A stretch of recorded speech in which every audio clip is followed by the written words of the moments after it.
Hello people of YouTube! I'm Kristen and welcome to Be My Travel Muse. Today I'm going to talk to you about how to start not just a travel blog that helps you travel for free or get little freebies here and there, but a travel blog that is a real business that makes money that can change your life. I've been a travel blogger for 5 years now. Since then, I have made just about every mistake possible, but I've also learned a lot. So I'm here to share with you my top 10 tips for what helped me to become successful. Now, if you don't know me, allow me to qualify myself first. My blog, BeMyTravelMuse.com, focuses on solo female and adventurous travel. I am in the top 50 travel blogs by traffic. I have been featured by the Washington Post, by BuzzFeed.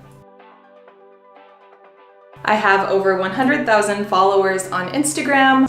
My blog received 1.5 million viewers in the past 12 months, and it is well known as one of the top female travel blogs in the world. So now that I've sort of shamelessly promoted myself, let's have a seat, shall we, and talk about the top 10 things that you can do to have a successful travel blog. Most important thing, number one, about building a successful travel blog is be original. Most important thing that you can do is develop your unique niche. Figuring out how you can stand out might seem super daunting. Yes, there are thousands of travel blogs, but if you think about it, there are also thousands of restaurants all over planet Earth. Does that mean you shouldn't start and open a restaurant, or that a new restaurant can't be successful? No. Travel blogging is a super young industry. It's only been about a decade now that people could actually make solid money with a travel blog. So when you think about it that way, if you can innovate and come up with a really clever niche, then you've got a really good chance of succeeding. Really think about what is the one thing that you love so much that you're obsessed with it. You're thinking about it all the time. You kind of eat, sleep, and breathe it. That is the thing that can help you become successful, because there are other people who also are obsessed with that one thing. The deeper that you can go into a niche, the more that you can find your tribe of people who are also super into that thing. I don't even know who originally said this anymore. The riches are in the niches. Basically, the deeper you can go into a niche, the better you can do at differentiating yourself and finding that one thing that hasn't been covered yet, that you can provide your unique voice on. Now, you might be saying to yourself, I have no idea what sets me apart. That's okay. It may come to you as you start, when you're on the road. If you don't know yet, just go, just get started. That's okay. For me, it took a while to figure out what my niche really was. I focus on solo female and adventurous travel. The solo female thing just kind of happened because I'm a girl who travels by herself. And the adventurous side of me is something that I discovered once I was out on the road. So don't feel like you have to know that right away. But really think about what you are so obsessed with that you spend a bunch of time on it, whether people are paying attention to you or not. And that is the thing that you should focus on. Most important thing, number two, write for other sites. When I was first starting out, my biggest strategy was to write for anyone who would let me, who was bigger than me, which when I started out was absolutely everybody. In the beginning, you've got time to write for other people. You're not super busy with checking your email or responding to comments because you probably don't have any yet. So when you're first starting out, use that extra time to your advantage by writing amazing content for other sites that points back to your site. This helps for search engine optimization. This also really helps for getting an audience. Now, the best way to approach other people with your articles is to, number one, have something really stellar that you've already written that has amazing images to go along with it and that goes with the subject of their site. So if someone writes about traveling in Southeast Asia, maybe it doesn't make sense to approach them with an article about Spain. Number two, if you've noticed that they feature other bloggers, there's a really good chance that they may say yes to you. But if you notice that their site only has stuff from them, maybe they're not as open to guest bloggers and your time is better spent elsewhere.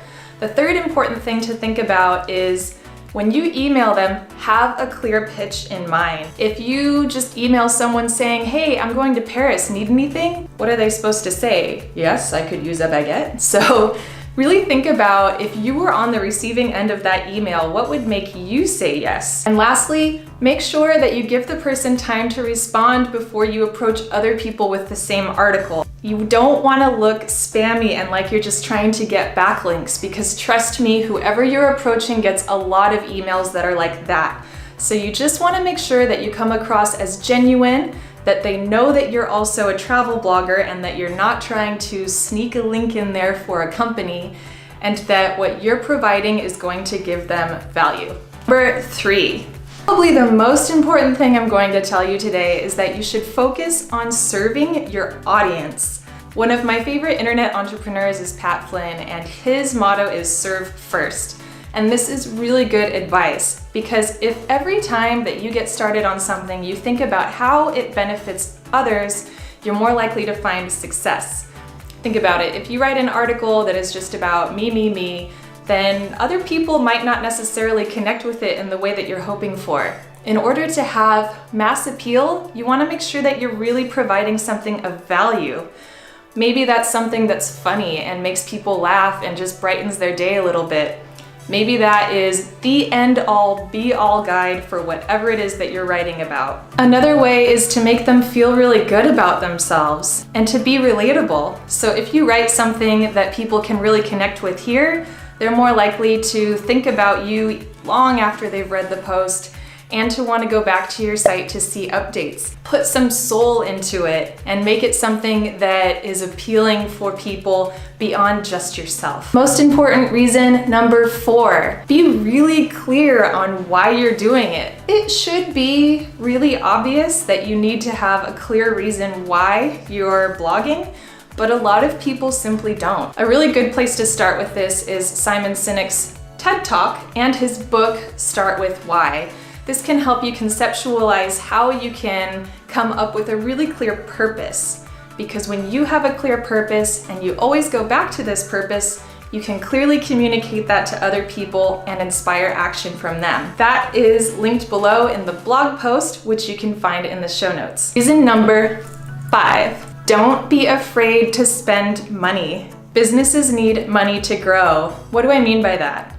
I would invest in a course. I just had to self-teach myself everything that I learned. It took me about 2 months of constant study of various blogs and reading the comments and just trying to figure out, how are people doing this? If a course had existed back then, I could have saved myself so much time. I have tested out the 2 biggest courses in the market, and I highly recommend Nomadic Matt's Superstar Blogging. Spirit of full disclosure, I am an affiliate for this course, but I wouldn't recommend it if it hadn't helped me. He takes you through the basics of how to build and start a travel blog using WordPress, how to grow it with search engine optimization and social media, and how to really approach it from the right angle from the beginning. Basically, you can throw a stick these days and hit someone who has a course on how to get rich real quick on the internet. How do you know that you can trust these people? You don't.